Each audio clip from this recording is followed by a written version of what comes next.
2 médailles et en plus de bronze pour les athlètes de l'Afrique de l'Ouest. La moisson est maigre et une semaine après la cérémonie de clôture des JO de Paris, l'on continue de s'interroger sur les causes de la débâcle. En tout cas, Issa Badini semble avoir trouvé pour lui. C'est samedi et c'est l'heure de la chronique Business 24.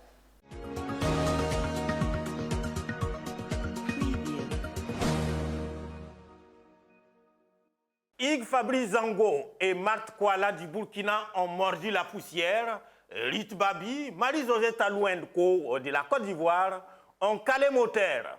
Du rêve à la désillusion, ce titre irait bien à un film sur la prestation des athlètes de l'Afrique de l'Ouest aux JO de Paris 2024.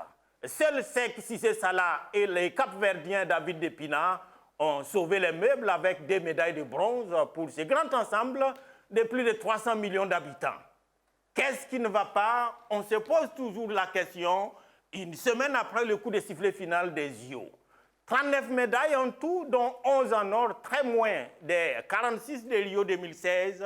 C'est la moisson tout aussi maigrissonne, il faut le dire tout net, que l'Afrique tout entière a ramené de Paris. À plusieurs années-lumière, des 126 médailles des Américains, dont 40 en or. Il n'y a qu'à jeter un coup d'œil sur le tableau des médailles et c'est à s'interroger qu'est-ce que bon sang on a été chercher à Paris en 2024, tout comme d'ailleurs à Tokyo, Sydney ou Londres les fois antérieures. Du tourisme certainement. Les Champs-Élysées, la Tour Eiffel, Notre-Dame de Paris ou le château de Versailles. Oui, oui, du tourisme, contrairement aux autres qui sont allés arracher des titres, de la gloire et bien évidemment des sonnantes et trébuchantes. Tenez-vous bien, le premier Africain au tableau comptable est 17e et c'est le Kenya avec ses 11 médailles, dont 4 en or. Amende honorable pourrait-on dire, cependant, la position de Nairobi, c'est l'arbre qui casse la forêt. Le second pays africain est 39e et c'est le pays d'Iman Khelif, la boxeuse dont la féminité a plus fait de bruit que sa médaille d'or. Quand le troisième, l'Afrique du Sud, qui arrive seulement à la 44e place. Pire, sur l'ensemble du continent, seuls 12 pays sur les 54 ont ramené du métal à la maison. Sacrée Afrique, paradoxe des paradoxes, quand ce continent a la population la plus jeune, près de 70% à moins de 40 ans. Tous d'accord pour être derrière, c'est la lecture qu'on peut faire, sauf peut-être en coup d'État. Le sport favori, hélas absent des disciplines olympiques ou encore les élections truquées.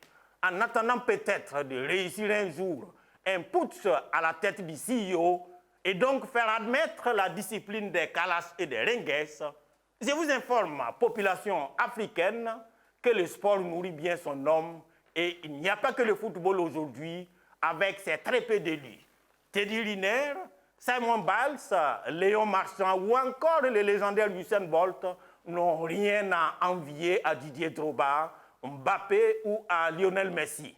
L'économie du sport est florissante, les sportifs excellent de par le monde et vivent de leur art, sauf bien sûr chez nous, où même les médaillés d'or rasent les murs. Tenez-vous bien, Léon Marchand, avec ses 4 médailles d'or, répare des JO avec plus de 178 millions de francs CFA.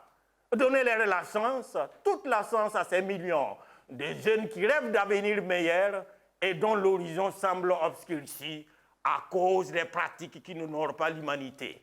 Le banditisme, la prostitution, l'immigration clandestine pourraient sensiblement diminuer si chaque jeune était bien orienté et entouré. À Los Angeles 2028, tout en espérant que l'objet de convoitise cette fois ne sera pas la statue de la liberté, pendant que le reste des athlètes et leurs accompagnateurs visent les Graal. À bientôt.